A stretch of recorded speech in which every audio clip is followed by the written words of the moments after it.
Good afternoon, Carrie and class. An enormously productive economy demands that we make consumption our way of life. Victor Lebeau, 1955. Consumerism is a term used in both economic and social theory. It refers to the belief that consumer spending on goods and services is the primary driver for economic growth and the principal measure of an economy's success.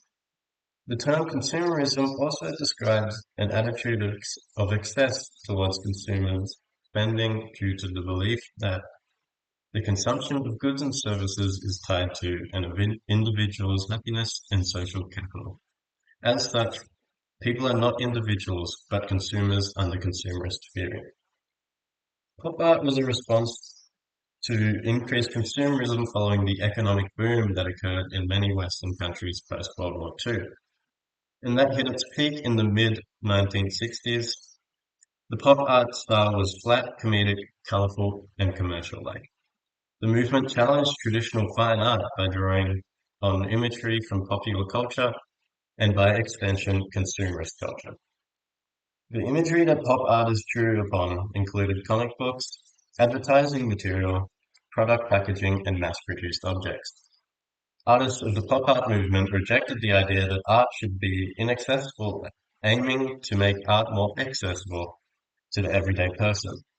However, critics of the pop art movement disagreed with the use of low subject matter and their uncritical treatment of it. The pop art movement was primarily British and American. British pop art emerged in the mid-1950s and was characterized by its more analytical and critical approach to the consumerist aspects of popular culture and mass media. It reflected on consumerism and American popular culture from a distance. American pop artists, however, lived within the culture that British pop artists viewed from afar. Their art was inspired by what they saw and experienced and celebrated its vibrancy and immediacy. American pop art was embraced consumer culture.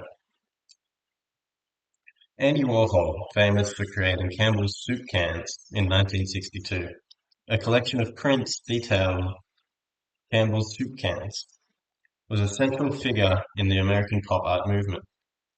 Andy Warhol's soup cans made art fun. Warhol supposedly had Campbell's soup every day for lunch, making art out of an everyday object accessible to an average person. Making art fun was a primary focus of pop art. Warhol in 1967 also created a series of prints depicting Marilyn Monroe in different colors shortly after her death in 1962. Use of food items and celebrities to create art speaks to how accessible pop art was at the time. Leon C6, known by his moniker Dot Master, was an early British vanguard to street art in the 90s, using spray paint, stencil, and digital art. Dot Master's work is often a comment on the contemporary world. Dot Masters has created a set of image where designer bags such as Gucci and Supreme are used as garbage bags for his paint rollers and spray paint cans. Dot Masters depicts these bags as nothing more than garbage and uses this as a critique on fast fashion. Dot Masters' artwork appear as anti-consumerist by drawing out extra ideas from the consumer products. Roy Lichtenstein was one of the main contributors to early American pop art. Lichtenstein created artwork such as Drowning Girl, Crying Girl, and Blonde out of his Girls series of flat graphics, filled with color based on comic books. Drowning Girl depicts a woman's head and hand with the rest of her body submerged in water, swirling vigorously around her. The entire canvas is comprised of dots on colored white background apart from her hair and text. The dots used by Lichtenstein resemble the printing techniques of comic book artists printers at the time. Using the same printing dots of comic books resembled how pop art uses everyday mass-produced objects and makes them into artworks.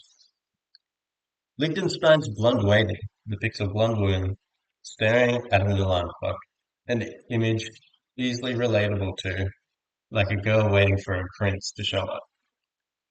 Suiting pop art as being a state of mind commonplace amongst viewers.